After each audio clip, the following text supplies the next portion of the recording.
오늘 우리 하나님의 말씀 보겠습니다. 하나님의 말씀 빌립보서 2장 13절로 14절 말씀이 되겠습니다. 빌립보서 2장 13절 14절 말씀입니다.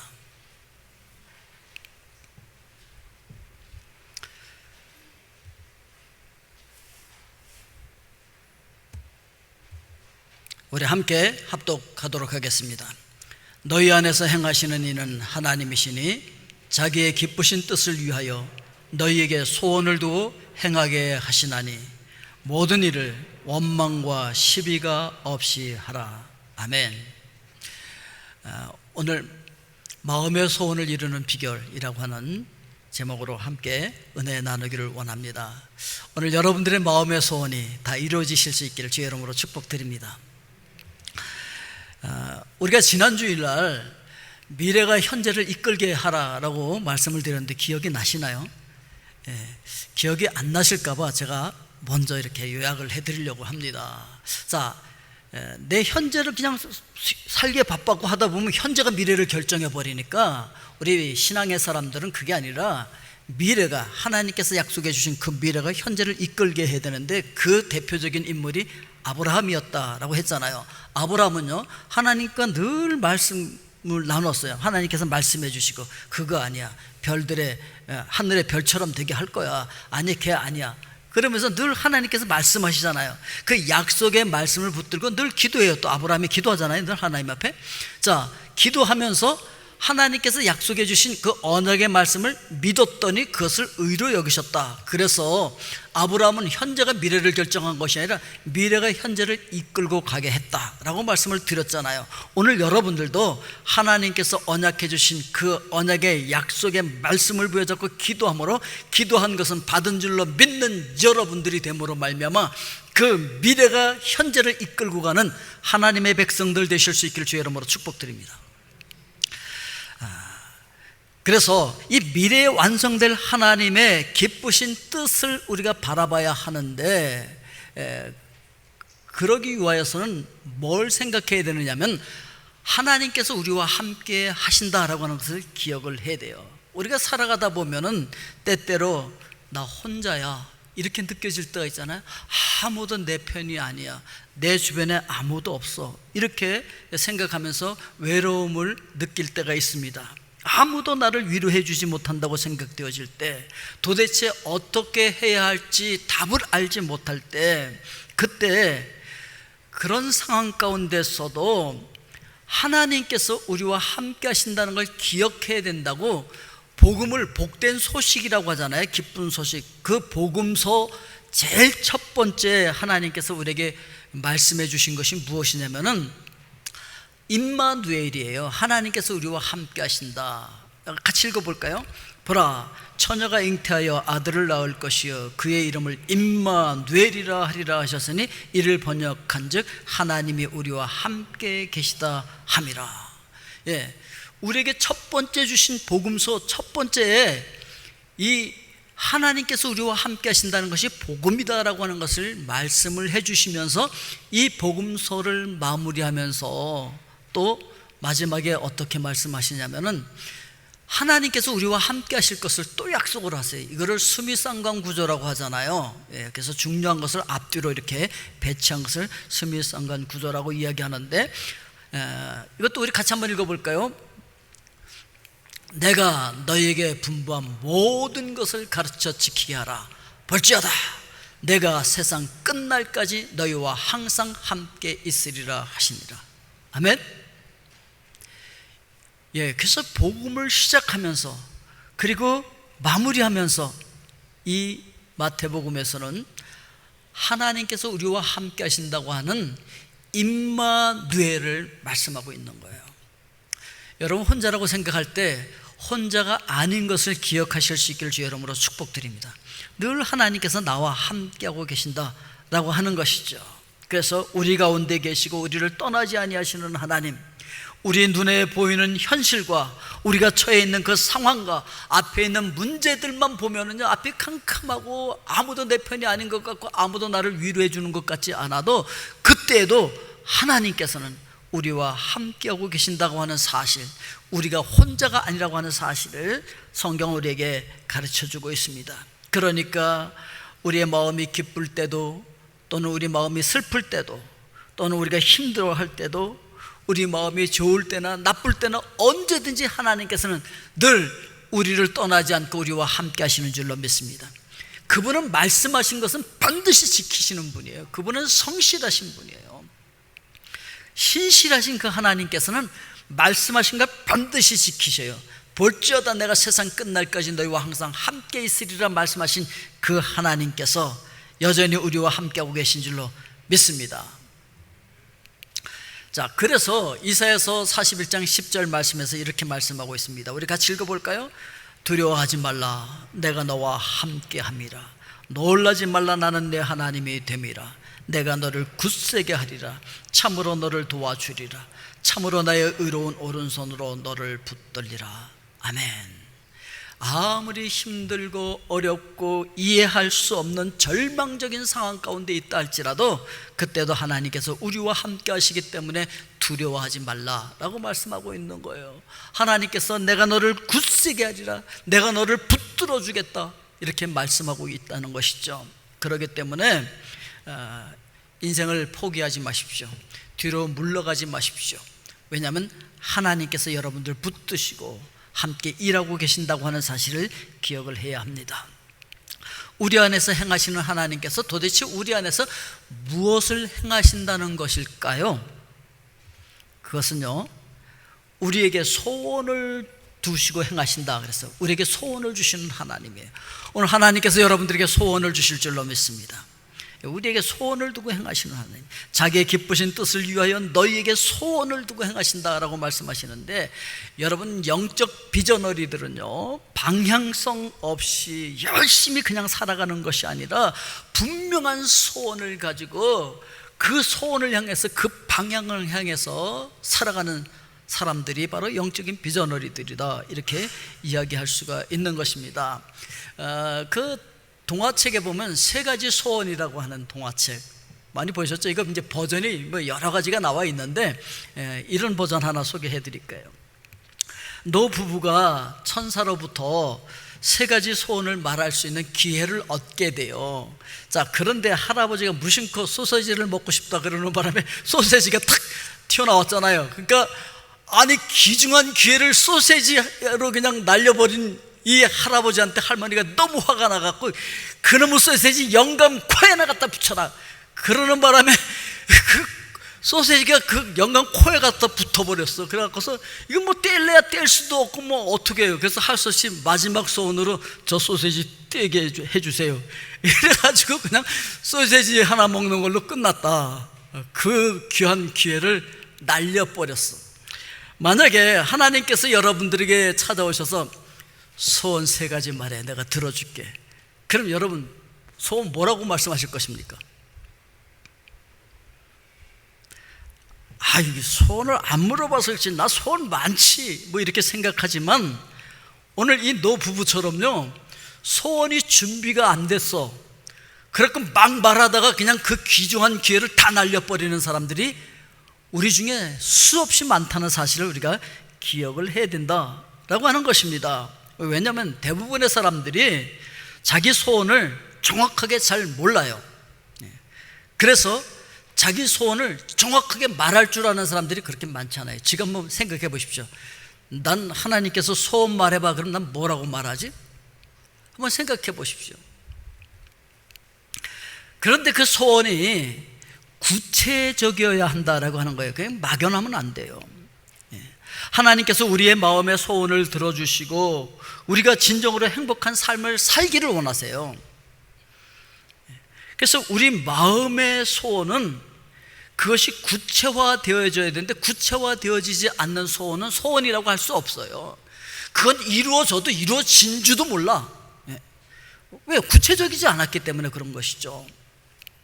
자, 그래서 하나님께서는 우리가 마음의 소원을 하나님 앞에 분명히 하고 분명히 말하고 간구하기를 원하신다는 사실을 우리가 기억을 해야 됩니다. 오늘 여러분들의 소원을 분명히 구체화하고 그것을 하나님 앞에 아뢰일 수 있는 하나님의 사람들이 되시기를 주의 이름으로 축복드립니다. 자, 그러면 우리 소원은 어떤 것일까? 우리 마음속에 시시때때로 여러 가지 소원들이 일어나기도 하고 또 사라지기도 하고 그래요. 여러분 국민학교 다닐 때 소원이 있었었죠? 중학교 다닐 때, 대학교 다닐 때, 사회생활할 때 소원이 계속 바뀌어요. 그렇죠? 여러분 소원이 생겼다가도 사라지기도 하고 막 그렇습니다. 그런데 우리가 중요하게 생각해야 할 것은 이 소원이 누구로부터 말미암은 것인가 라고 하는 것입니다. 우리 소원은 하나님께서 주시는 소원이 아니라 우리 마음속에서 아직 잔재하고 있는 그 정욕으로부터 튀어나오는 그런 소원들이 수없이 많아요. 아니 대부분의 사람들은요 이런 것을 소원이라고 생각하고 있어요. 그래서 세상의 욕심, 세상에 흘러가는 그 방향에 따라서 세상과 함께 짝하고 있는 우리 욕심과 정욕으로부터 나온 것을, 그런 바램을 우리는 소원인 줄로 착각하고 살아가고 있다는 것이죠. 그런데 하나님께서는요 우리에게 이렇게 말씀하시죠. 너희는 세상의 소금이다. 너희는 세상의 빛이다. 그러니까 우리 소원은 하나님께로부터 온 것이어야 되고, 하나님께로부터 온 소원은 말씀에 근거를 두고 있어야 돼요. 그것이 진정한 소원이 되어지는 거예요. 그렇다고 한다면 이렇게 나는 세상의 소금이 되는 것이 소원이야, 나는 어두운 세상을 밝히는 것이 소원이야 라고 한다고 한다면 그건 하나님께로부터 온 소원이라는 것이죠. 세상으로부터 온, 육신으로부터 온, 정욕으로부터 온 그런 것이 아니라, 그런 욕심이 아니라, 그런 욕망이 아니라 하나님께로부터 온 말씀에 근거한 그것이 소망이고 그것이 진정한 우리의 소원이 되는 것이고, 이 구체화되어진 소원을 하나님께 아뢰일 때 하나님께서 들으시고 응답하여 주실 줄로 믿습니다. 여기서 오늘도 말씀을 통해서, 그리고 그 말씀을 부여잡고 기도하는 중에 성령의 감화 감동을 받으면서 깨달은 것들, 그리고 여러분 마음속에서부터 일어나는 그것이 진정한 소원이다 라고 하는 사실을 우리가 기억해야 돼요. 자, 세 번째 우리가 기억해야 할 것이 있습니다. 우리의 소원을 이루게 하시는 하나님이에요. 첫 번째는 우리와 함께 하시는 하나님께서 우리에게 소원을 주신다 그랬잖아요. 그리고 그 구체적인 소원을 하나님 앞에 아뢰게 되어질 때 그 소원을 이루어 주시는 하나님이시다 라고 하는 것입니다. 그래서 행하게 하시는 하나님이신데, 하나님께서는요 넌 가만히 있어, 아무것도 하지 마, 내가 다 이루어 줄 테니까, 그러지 않아요. 하나님께서 우리를 하나님의 형상으로 만들었다는 얘기는 무슨 얘기냐면요, 하나님 대신에 하나님의 입장에서 대리 청정하라는 것이잖아요. 하나님 대신에 다스리라는 것이었거든요.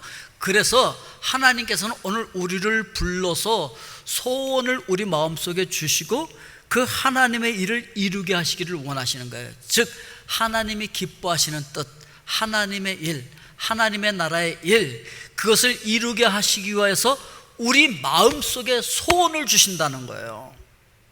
근데 너 이거 안 하면 그냥 그래가면서 강제로 안 할 수 없도록 그렇게 강요하시는 분은 아니에요. 그렇게 강제로 하시는 분이 아니에요.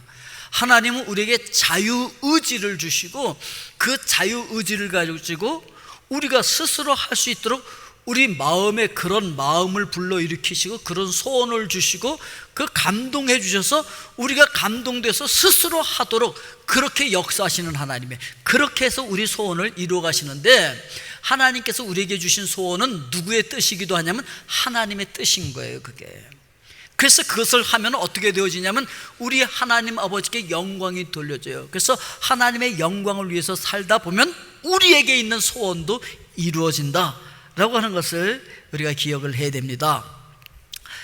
제가 그 유럽 목회자 세미나에 이제 강사로 초대받아서 가서 세미나를 인도하고 그분들과 같이 거기서 배운 게 있어요. 유럽에 그 처음에 그 신앙을 가지고 그 핍박 속에서도 박해 속에서도 신앙을 지켰던 사람들이 어떻게 신앙을 지켰고 어떻게 세상을 바꿨는지 그 현장에 가서 제가 배울 수 있는 아주 좋은 기회였어요. 자, 그 사람들이 어떻게 살았냐면 마태복음 5장 16절 말씀 우리 같이 읽어보겠습니다. 이같이 너희 빛이 사람 앞에 비치게 하여 그들로 너희 착한 행실을 보고 하늘에 계신 너희 아버지께 영광을 돌리게 하라.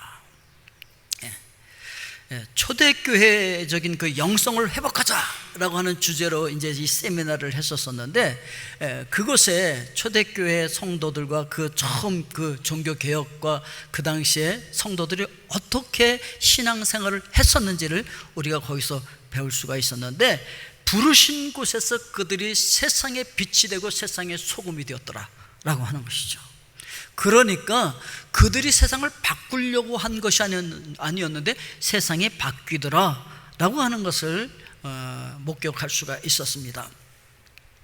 자, 그래서 우리 시편 37편 4절 말씀을 우리 같이 읽어보겠습니다. 또 여호와를 기뻐하라. 그가 내 마음의 소원을 내게 이루어 주시리로다.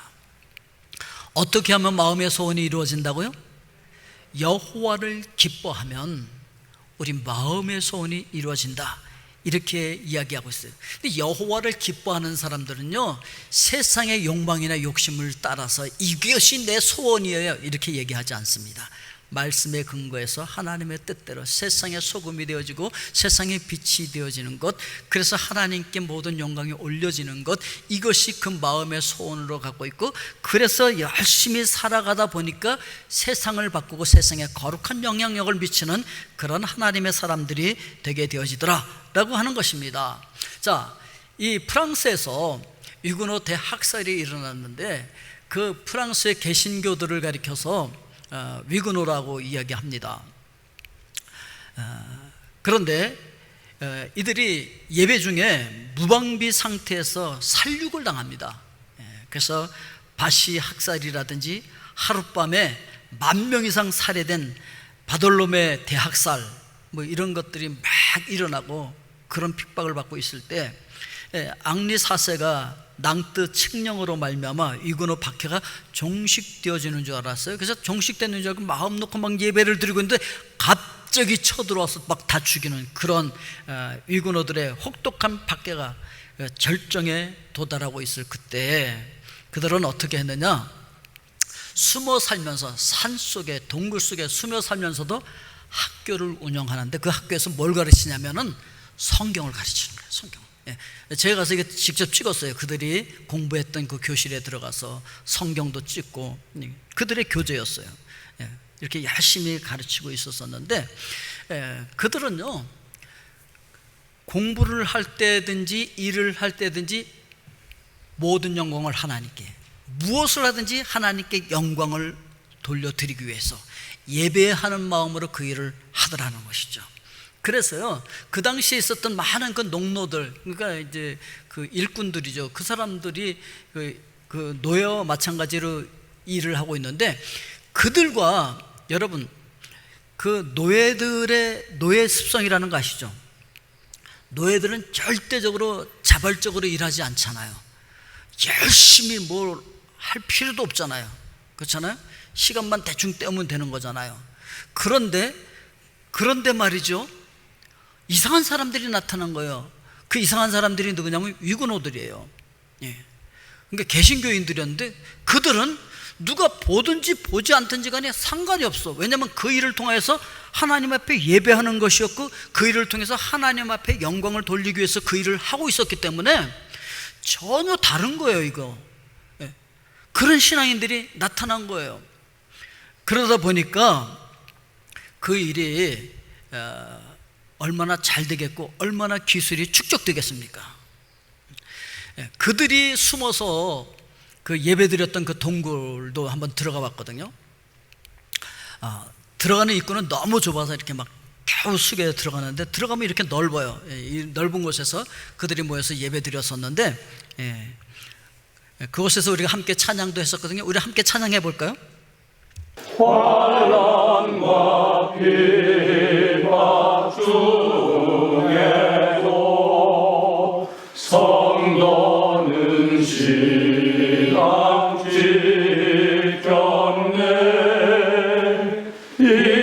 신앙 생각할 때에 기쁨이 충만하도다.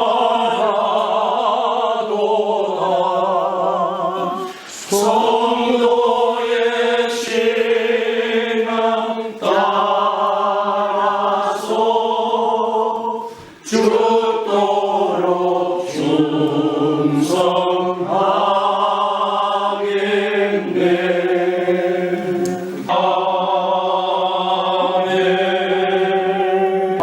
Il Signore vi benedica. 네, 여러분들에게 하나님의 축복이 임하길 Tanti 바랍니다. auguri di felicità e di serenità. 예, 평강과 위로가 여러분들에게 항상 함께. 이들이 이렇게 핍박을 당하고 동굴 속에 들어가서 예배드리고 그러는데 그때 마침 주변에 있는 나라들이 야, 우리 종교의 자유를 허락해 줄게, 우리나라로 와. 그런 나라들이 주변에 있었던 거예요. 그래서 스위스로, 독일로, 네덜란드로, 영국으로 이 위구노들이 옮겨가게 되어집니다. 그래서 거기를 탈출을 하는데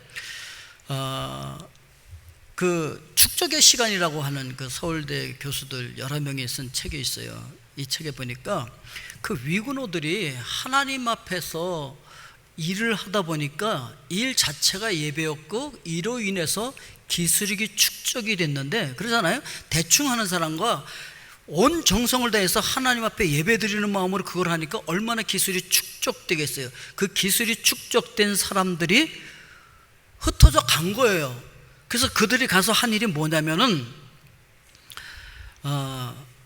유럽의 많은 나라들이 부강한 나라가 될 수 있도록 그들이 가서 했더라는 거예요. 그래서 영국에 가서 양털밖에 없던 그 나라에서 이 위구노들이 가서 기계를 만들어줌으로 산업혁명의 기틀을 마련하게 되었고, 네덜란드 위구노 기술력을 다소 확보하면서 작지만 아주 강한 나라가 되었고, 독일은요 화학 기계 산업의 부흥을 이루게 되었고, 스위스는 시계 제조 기술이 발전하게 되었는데, 이거 다 누가 한 거냐면 바로 그 개신교인들이 하나님 앞에서 예배드리면서 정성을 다해서 그 일을 하다 보니까 자기 분야에서 다 최고가 된 거예요. 그 기술력들이 축적된 거예요. 그 축적된 기술을 가지고 그들이 흩어져 가서 그들이 가는 나라마다 풍요롭게 만들어줬던 거예요. 그들이 의도적으로 나 저 나라 가서 풍요롭게 해줘야지 그러고 간 건 아니었어요. 그런데 하나님 앞에서 모든 일을 예배하는 마음으로 하다 보니까 기술이 탁월하게 축적되어지고, 그 축적된 기술을 가지고 가니까 그 나라들을 부강하게 만들더라는 거예요. 이게 역사적인 사실이에요.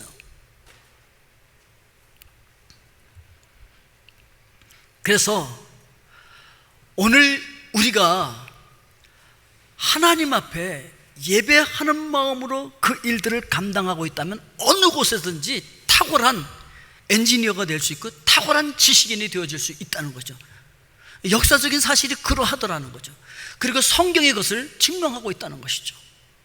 그래서 우리가 하나님 앞에 예배하면 하나님께서는 우리의 마음의 소원을 이루어 주신다는 거예요.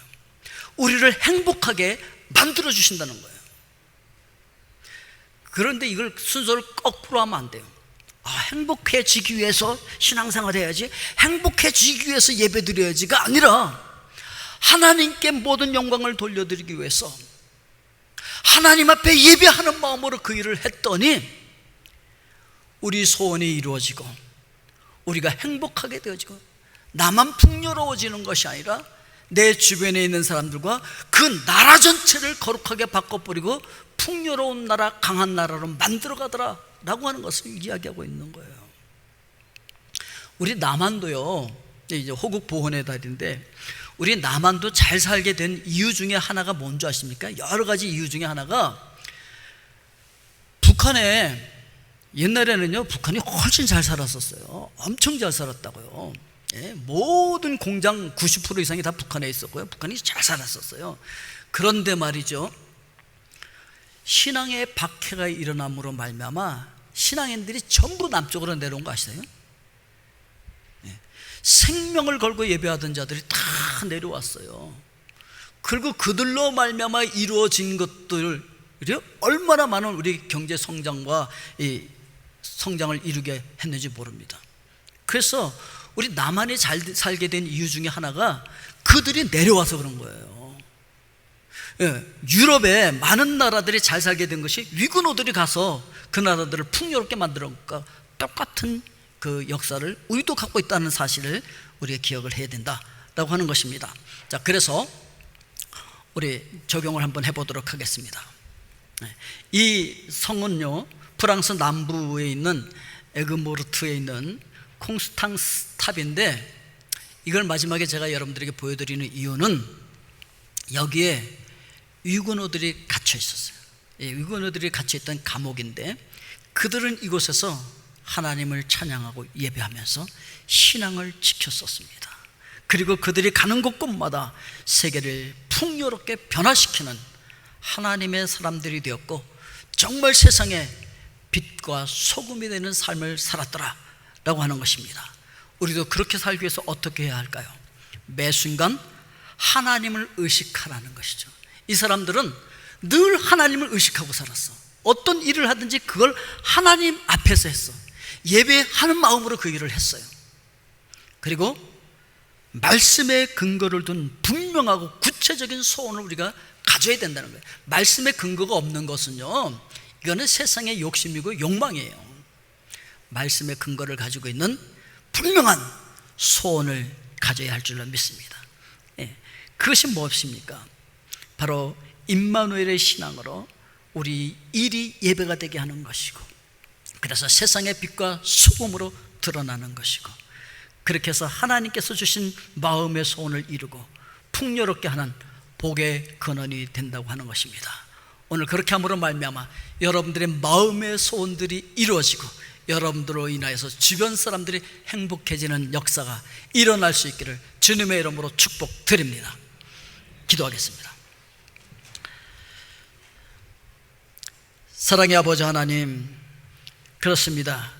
우리가 살아가는 순간순간 볼지어다 내가 세상 끝날까지 너희와 항상 함께 있겠다고 말씀하신 그 하나님께서 불꽃 같은 눈으로 바라보신다고 하는 그 의식을 하면서 예배하는 마음으로 말씀에 근거를 둔 분명하고 구체적인 소원을 갖게 하여 주시옵고, 늘 나와 함께 하시는 하나님 앞에서 세상의 빛과 소금으로 드러나게 하여 주셔서 우리 마음의 소원이 이루어지게 하여 주셨고, 우리뿐만 아니라 주변의 사람들과 우리가 살고 있는 이 땅들이 풍요롭게 되어지는 복의 근원이 다 되어질 수 있도록 축복하여 주시옵소서. 예수 그리스도의 이름으로 기도하옵나이다.